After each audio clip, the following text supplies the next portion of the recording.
Do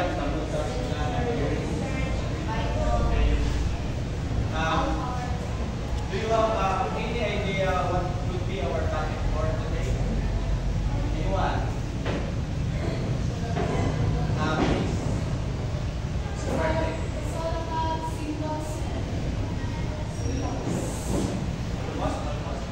Anyone?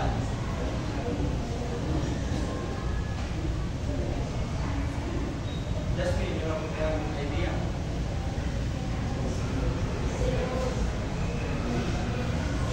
Good, okay.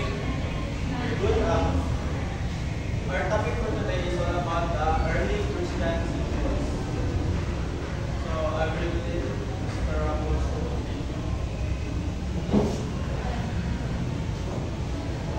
Okay, good morning class. Morning, sir. Okay.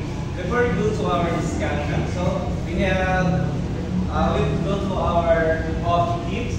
So our objectives.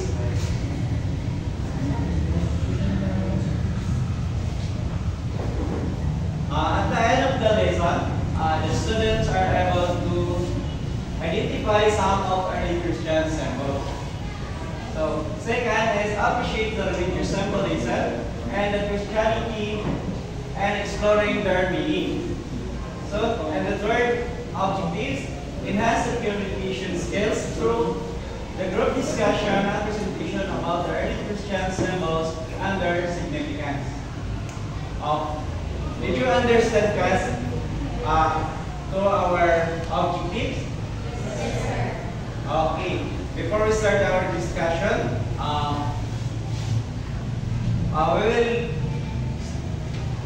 we will start to I call on our discussion to Ms. Rana to continue our discussion. Morning again, class. Morning, ma'am. How did you this morning? We're fine. That's good. good. So now we're going to discuss about the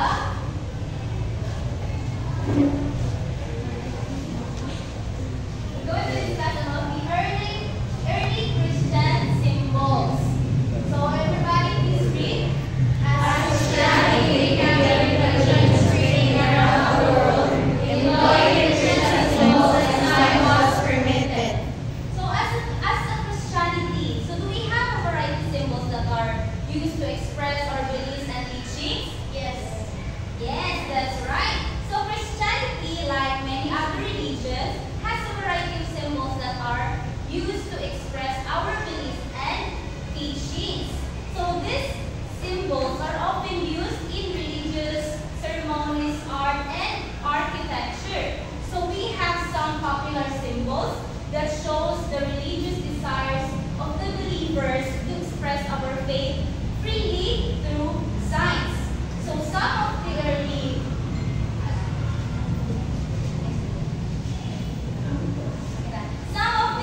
Christian symbols are, first is the anchor. So what is anchor? Please read Miss Lizelle.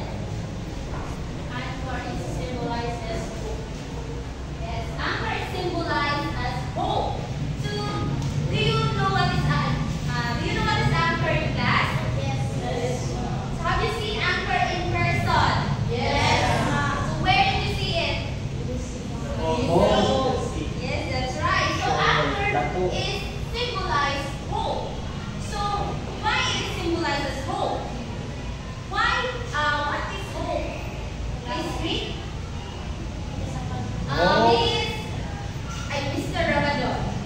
Singer. Hope is the confident anticipation of the divineness and eternal of life. Yes, thank you.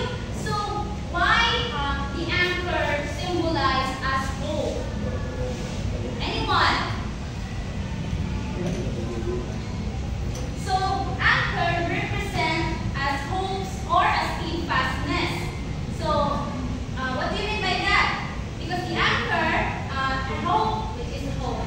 Hope is seen as the stabilizing force in our life. And much like the anchor, keeps a ship steady in stormy seas. So the anchor holds the ship steady, and the hope provides stability in our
and his disciples.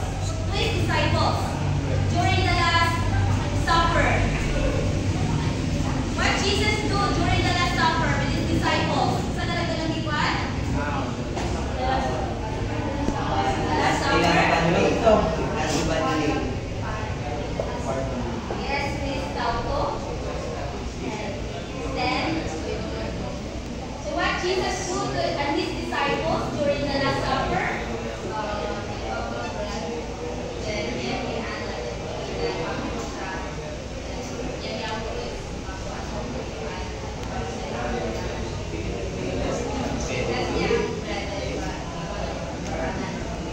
Yes, that's right. Thank you, Miss Tauko. So, Jesus shared a meal with his disciples. So, Jesus took bread and blessed it, broke it, and gave it to his disciples, saying, "This is my body, which is given for you. Do this in memory or remembrance of me." Come on, siya. That's why it is a bread symbolizes the body of Christ. So this act of Jesus taking the bread and declaring it to his body is known as the institution of the Eucharist and Holy Communion. So may kapunit siya sa Eucharist, diba, sa pagpangalawan. So it is the central sacrament in many Christian traditions where bread and wine or grape juice are consecrated and consumed by the faithful as the way to remember and participate in the sacrificial death of Jesus. So consecrated. So what is consecrated? Consecrated. We say consecrated or consecration? Consecration is the most important part of the Mass. So why consecration is the most important part of the Mass? Anyone? Yes, Gerald. Why consecration is the most important part of the Mass? Ano important din sa Mass? Any idea? So in the context of the Catholic Mass, so the consecration is considered the most important part because it is during this moment that bread and wine are released to be transformed into the body of blood of Jesus Christ. So that's why the consecration is the most or the very important part of the Mass. So do you understand? Yes. Okay, that's any question? Okay, let's move on to the next. Did you understand the discussion class? Yes, ma'am. I can hear you. Did you understand the discussion class? Yes, ma'am. Okay. Yes, Did you ma'am. understand the discussion? Let's have first a short quiz. Kindly get one sheet of paper and answer this question. Yes, ma'am. I only give you 5 minutes na finish.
Finish or not finish, pass your paper in front.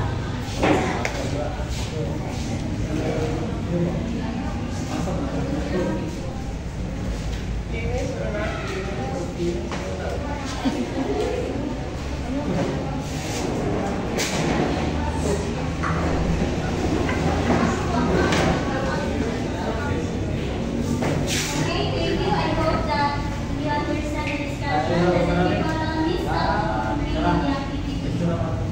Thank you, Ma'am. So now who wants to have a game? Want a game, class? Yes, ma'am. You're excited to have a game? Yes, ma'am. Okay. So our game for now is the divide symbols in Greek. So I will group you into two only. This is the team 1 and this is the team 2.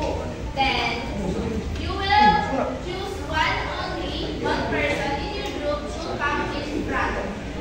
And she or he will be guessing the symbols.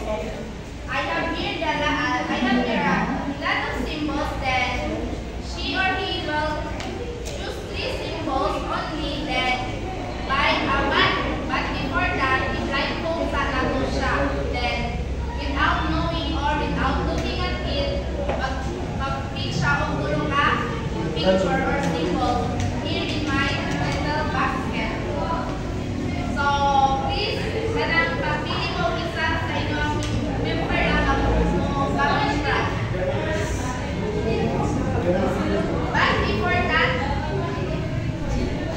that, here are rubrics for our activity. So, for our game, so criteria is team cooperation, excellence, 4 points, good 3 points, sincere 2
Okay, kayo na?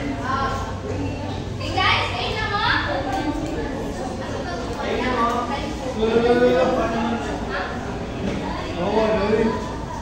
Oh, sige, nilalag ko sa ipan. Patalikod na lang siya para di siya makita doon sa inyong ibang yaw-yaw. So, ang iyang ganito na din instances of hearing. Sa inyong pagpaminaw na niya, i-test niya ang symbols. Pagtalikod.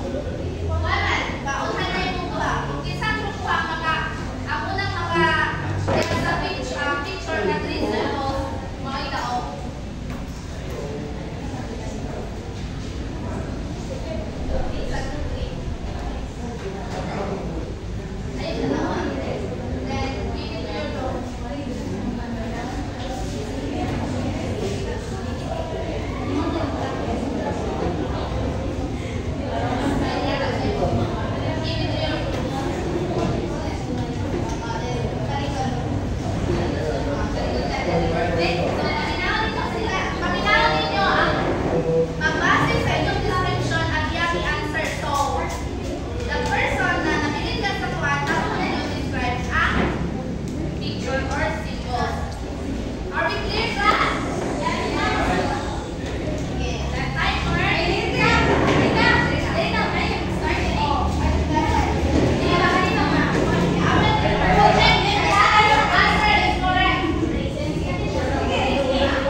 The next question is, how do Christian symbols contribute to the spiritual and communal aspect of worship and religious practices?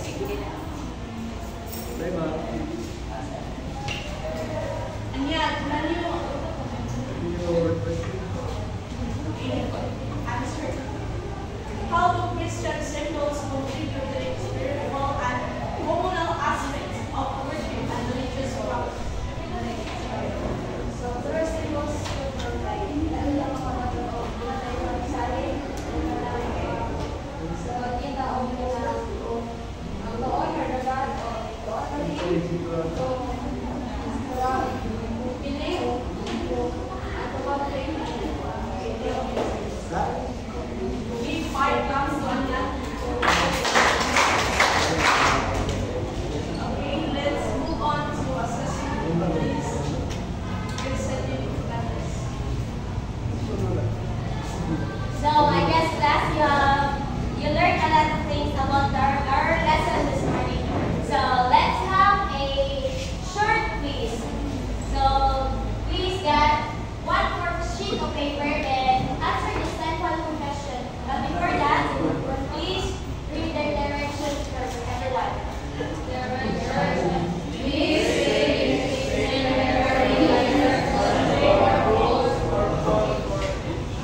so, nasagot ba ang tanan? Okay, I will give you 5 minutes to answer then. Let me start now.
So,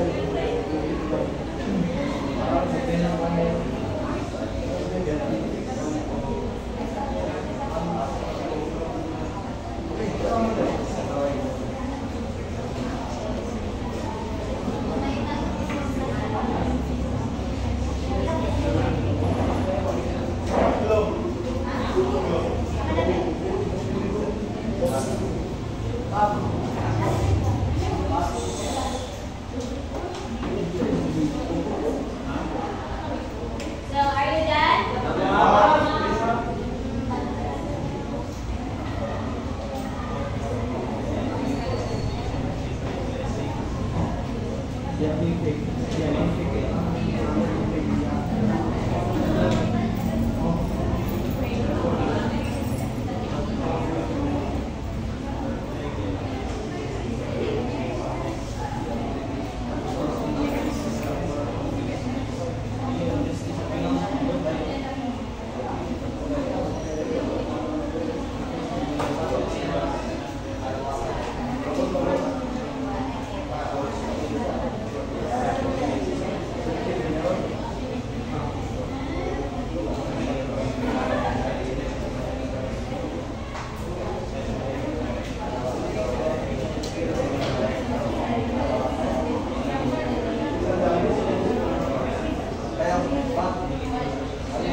Sunod, dili na lang ako.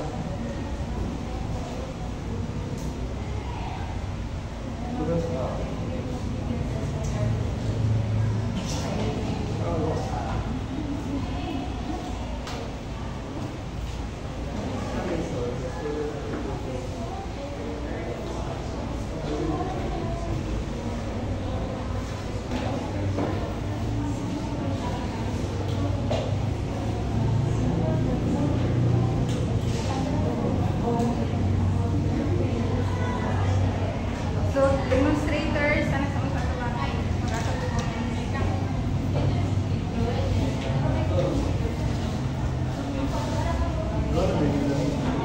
So, for the first demonstrator, your voice was loud and clear enough, but when speaking, look at your classmates. Dapat may eye-to-eye kumita. Then, for the second reporter, your voice was not just loud enough. Then, call for a name, don't let them answer in chorus. Kung magpa-activity. And the third demonstrator, Mr. Raffles, so it seemed that you were nervous. That's why you didn't read well the objectives.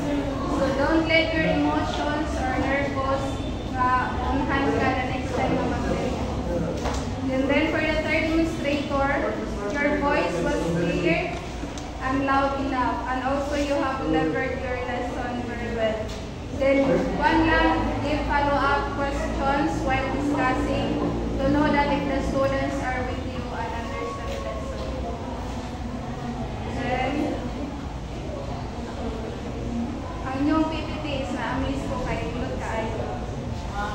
So that was a nice idea ko that you had a timer during your activity. Then practice more types of claps pa kay mga PED students na. Then for the fifth reporter, do not give instructions unless the class is with you. It seemed that your students were not listening with you. They were busy talking with their friends, especially the boys at the back. That's good po na amoy criteria. Lalagay mong nalun.